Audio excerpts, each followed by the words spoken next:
Saludos chicos, bienvenidos a esta sesión de probabilidad y estadística 1. Bueno, les voy a pedir que rápidamente tomen nota de los conjuntos que están ahorita viendo en su pantalla. Los describo en lo que ustedes van haciendo su anotación. El primer conjunto se denomina U y está compuesto por los elementos X, tales que X es igual a un número al cuadrado para alguna Y, algún número, elemento de los enteros, ¿sí? De esta manera estaríamos interpretando, es decir, el conjunto U tiene solamente números que son el cuadrado de una cantidad entera, ¿sí? También, por otra parte, tenemos al conjunto P. P contiene a los elementos de U, es decir, P también tiene números que son el cuadrado de una cantidad, pero además estoy pidiendo que X sea un número par. Además, tenemos el conjunto I, también tiene elementos de U, tales que X es un número impar. Tengo otros dos conjuntos. El conjunto M va a ser todos los elementos de U, tales que estén entre 0 y 100. ¿Sí? Hay una restricción, hay una cantidad mínima y una cantidad máxima. Y por otra parte tengo el conjunto C, que está formado por los números 0, 1, 4, 9, 134 y 64. Ahorita vamos a ir indicando algunas operaciones y vamos a hacer observaciones acerca del material que les envié la semana pasada, del cual les pedí que contestaran algunas preguntas. Fueron unas fotos que les mandaron, espero que también las tengan a la mano y bueno, pues vamos a comenzar. Les pedí que tuvieran esto, por favor, ya registrado, porque pues ya lo voy a quitar y vamos a trabajar acá en el pizarro, ¿sale? Bueno, pues comenzamos entonces. Lo primero que quiero comentar con respecto a esto, bueno, pues es quiénes son los elementos de U, ¿sale?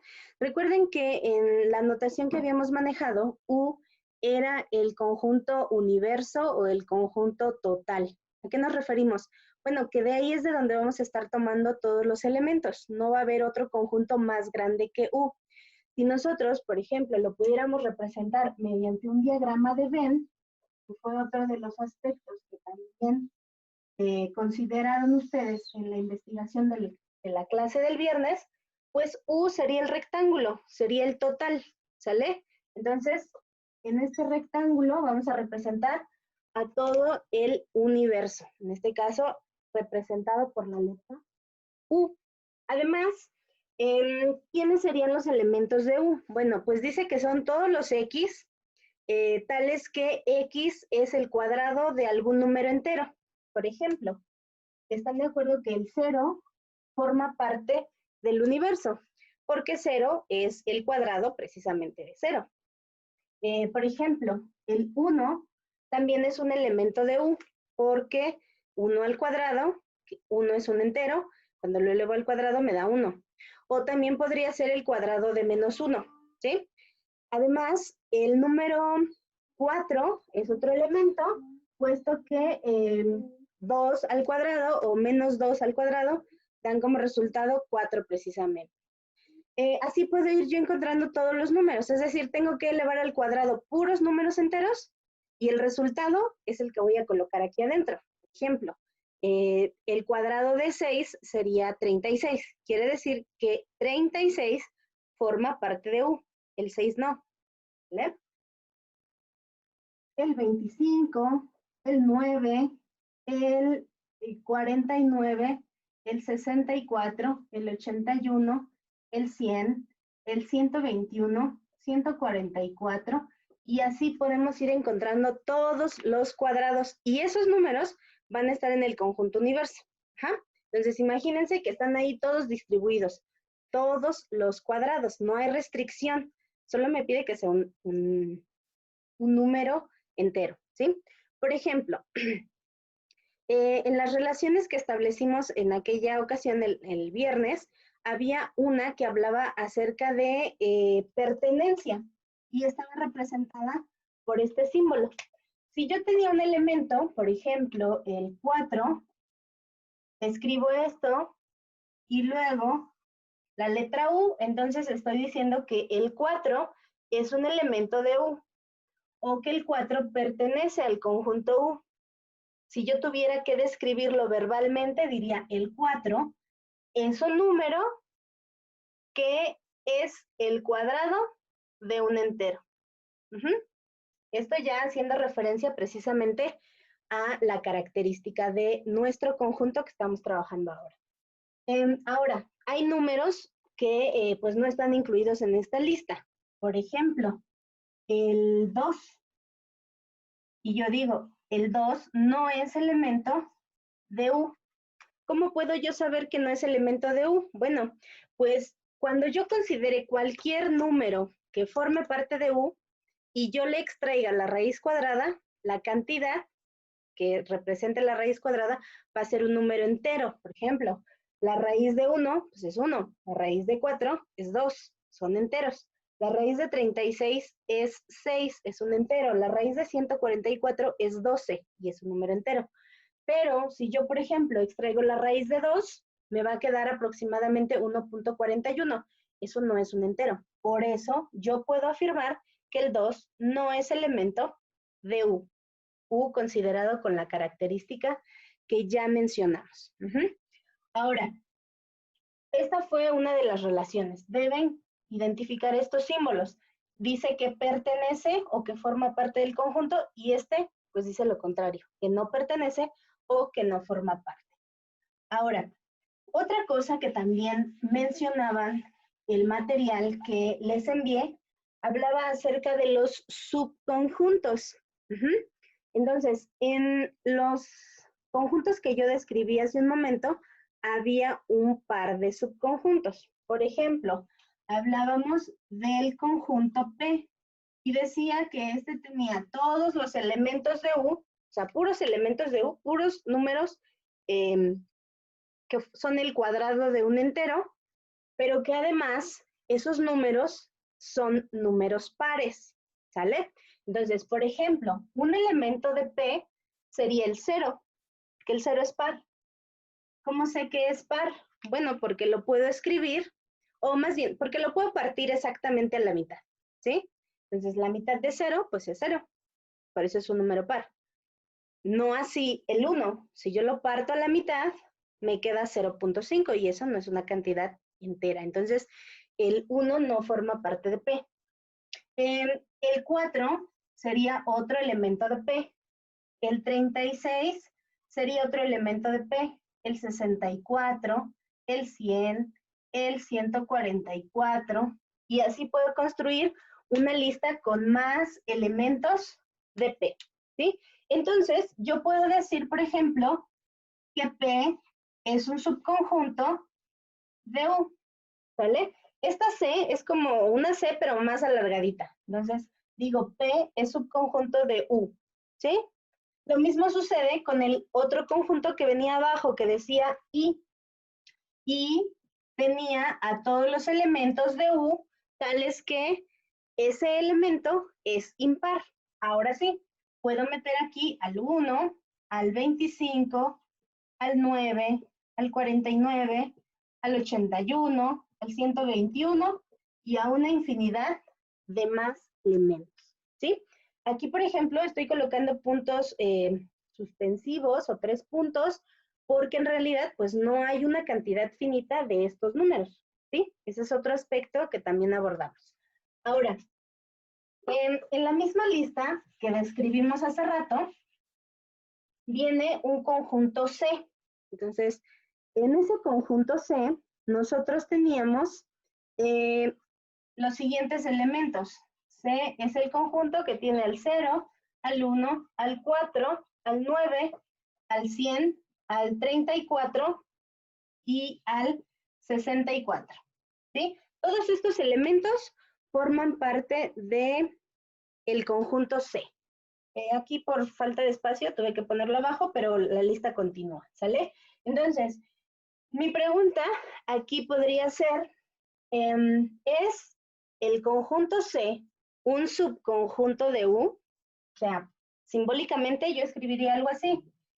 C C, el conjunto, es un subconjunto del universo. Esta sería mi pregunta. O algo así como, diga si es cierto o es falso. Entonces, ¿qué significa que un conjunto sea subconjunto de otro? Bueno, el primero que aparezca debe ser una parte del conjunto que sigue al símbolo, ¿sí? Es decir, C tendría que ser una parte del conjunto U. En otras palabras, yo tendría que revisar que cada elemento de C también sea un elemento de U, ¿sí? O sea, si está en C, entonces forzosamente tiene que estar en U para que sea subconjunto. En caso de que ustedes encuentren un solo elemento en C que no esté en U, nosotros tendríamos que decir, pues, que esta afirmación no es cierta, que C no es subconjunto de U, ¿sale? Entonces, vamos a hacer ese análisis dato por dato, puesto que aquí hay pocos elementos. Entonces, por ejemplo, yo me tendría que preguntar, ¿el 0 es un elemento de U? Pues sí, aquí aparece. El 1 es un elemento de U, también aparece. El 4 es un elemento de U. El 9 es un elemento de U. El 100 es un elemento de U. Parece que vamos por buen camino, pero observen, tengo el número 34. 34 es un elemento de U. ¿Cómo puedo yo saberlo? Porque aquí no anotamos todos. Dijimos que para que fuera un elemento de U, el 34 tiene que tener raíz exacta. Y si ustedes con su calculadora determinan la raíz de 34, se van a dar cuenta que esto es aproximadamente 5.8. Por lo tanto, el 34 no es el cuadrado de ningún número entero. ¿Qué quiere decir eso? Que ya hallamos un número, en este caso es el 34, que forma parte de C, pero no forma parte de U. ¿Eso qué nos permite concluir? Bueno, pues que C no es subconjunto de U. Eso es lo que tendríamos que decir, ¿sí? Verbalmente diríamos C no es subconjunto de U. Ahora, otra cosa importante que mencionaba el material que les envié es que básicamente hay dos tipos de conjuntos con respecto a la cantidad de elementos que tienen. Por ejemplo, pueden haber conjuntos que son infinitos, como el caso de U, como el caso de P, como el caso de I.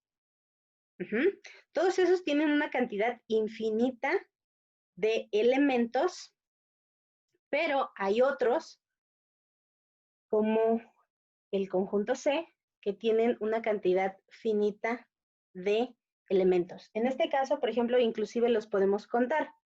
Tengo 1, 2, 3, 4, 5, 6, 7 elementos. C tiene 7 elementos. ¿Cómo represento esto mediante símbolos? Bueno, vamos a utilizar la siguiente notación.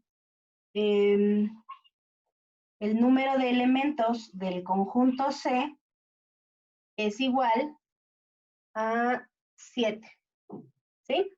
En este caso yo estoy diciendo que el número de elementos del conjunto C son 7 o que tiene 7 elementos dentro de ese conjunto, ¿sí?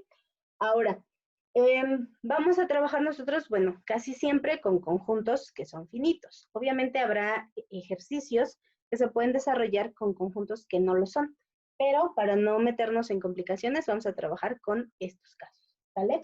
Ahora, hay otro conjunto que es muy particular y que tiene mucha relevancia dentro de la teoría de conjuntos, y ese es precisamente el conjunto vacío.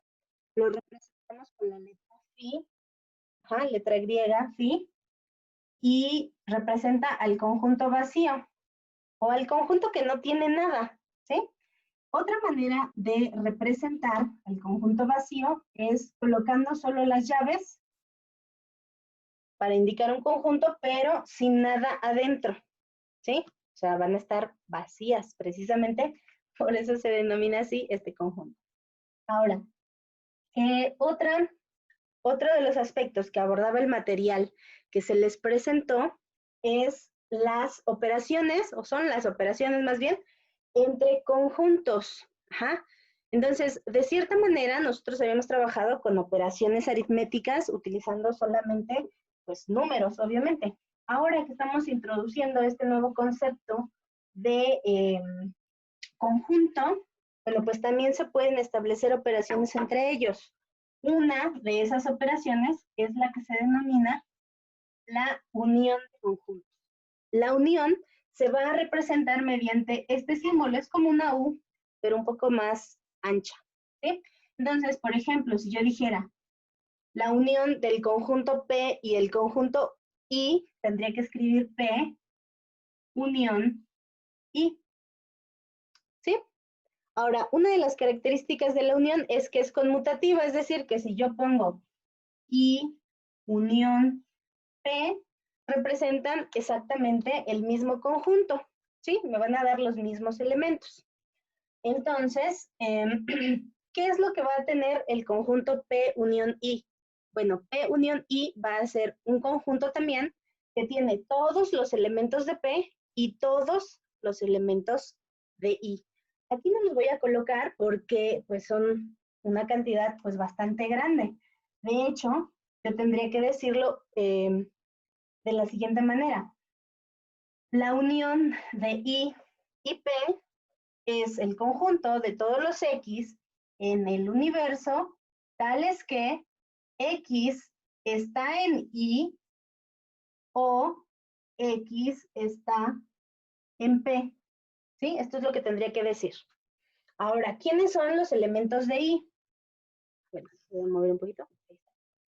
Pues serían todos los X en el universo, tales que X es impar o X es par. ¿Sí? Esto es lo que estamos diciendo. ¿Quiénes serían algunos elementos de I unión P? Estoy diciendo que son algunos, no son todos, ¿eh? Por ejemplo, el 36 es un elemento de la unión, porque el 36 es el cuadrado de un número y además es par. Sería este caso. También el 121, porque es el cuadrado del 11 y además es un número impar. Se le están dando todas las opciones, ¿sí? Y así puedo continuar la lista con todos los elementos. Ahora, eso fue solamente con el caso de la unión. También tenemos el caso de la intersección. La intersección utiliza un símbolo parecido, solo que está como que de cabeza, ¿sí? Entonces, vamos a decir que la intersección de conjuntos se representa con este símbolo. Ajá. Y entonces yo puedo colocar, por ejemplo, M intersección I. ¿Qué quiere decir esto? Bueno, pues voy a colocar en este nuevo conjunto que se llama intersección a todos los elementos, son todos los elementos de U, tales que X es un elemento de M y también X es un elemento de I. Es decir, que está en ambos conjuntos de manera simultánea. Ahora, vamos a recordar quiénes son los elementos de M. M son todos los números elevados al cuadrado que están entre 0 y 100. ¿Sale? Entonces, aquí, por ejemplo, tendríamos pues al 1, porque es un número que pertenece a U y que además pues está entre 0 y 100. El 4 también, el 9, el 16, el 25, el 36, ¿sí? Y así tendría yo que seguir.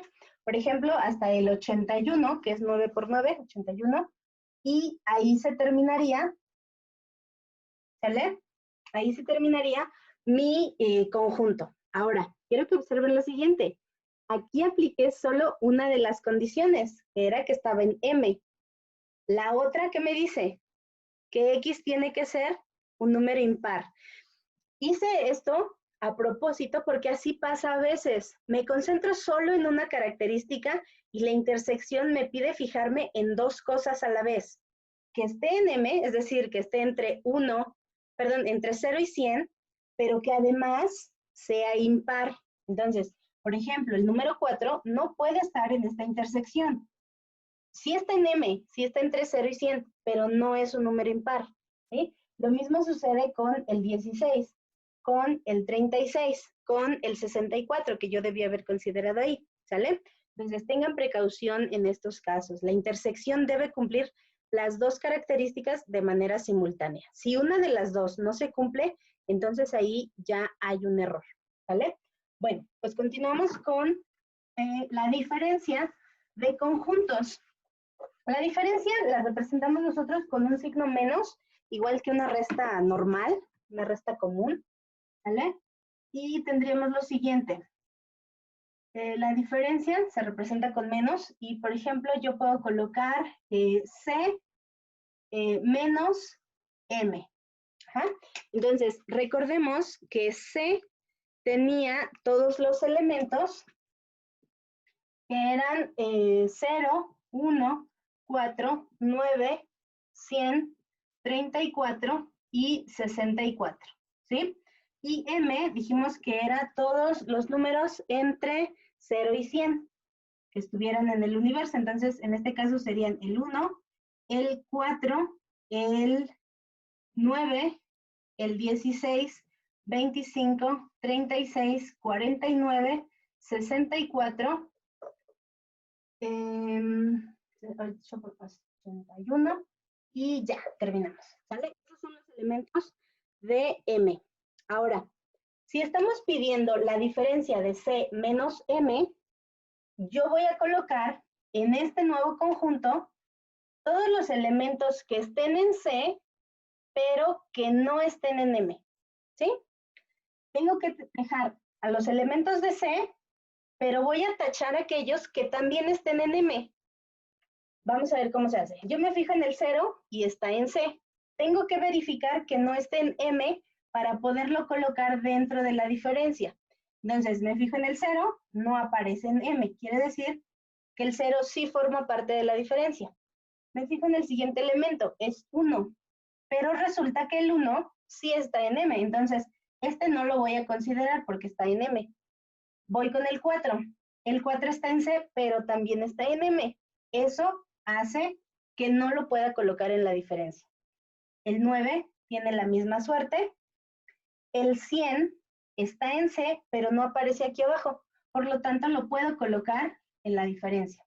El 34 está aquí, pero no aparece abajo. Entonces, también lo puedo colocar. El 64 está aquí, pero también está en M. Eso quiere decir que mi conjunto diferencia solo tiene estos 3 elementos, ¿sí? Entonces, la diferencia funciona de esta manera. Tengo que quitar del primer conjunto los elementos que se repiten en los dos, ¿sí? Y los que me sobren, los que no se repitan del primer conjunto, entonces esos pasan directamente a la diferencia. Y finalmente, la última operación que mencionamos aquí fue la del complemento, ¿sale? Entonces, el complemento se representa generalmente con un pequeño apóstrofe o se puede representar, por ejemplo, aquí diría A complemento, o también se utiliza precisamente la C como exponente, A complemento, ¿sí? Se puede hacer de esa manera.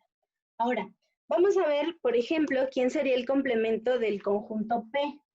Recuerden que P tenía todos los elementos de U, pero que son pares, ¿sale? Entonces, P complemento sería todos los elementos de U, pues, que no son pares, tal que X no es par, ¿sí? De cierta manera estamos definiendo como condición para estar en el complemento lo contrario, ¿sí? O lo opuesto a la característica del conjunto P. Entonces, en P teníamos todos los pares, su complemento serían los que no son pares. ¿Y quiénes son esos? Pues son todos los elementos de U, tales que X es impar. Este conjunto ya lo habíamos definido, de hecho es Y, ¿sale? Entonces, el complemento de P es el conjunto I. Y el complemento de I, pues obviamente va a ser el conjunto P. ¿Sale? Entonces, vamos a dejar hasta aquí esta parte. Es solo una guía para que ustedes puedan resolver los ejercicios que ya se les mandaron.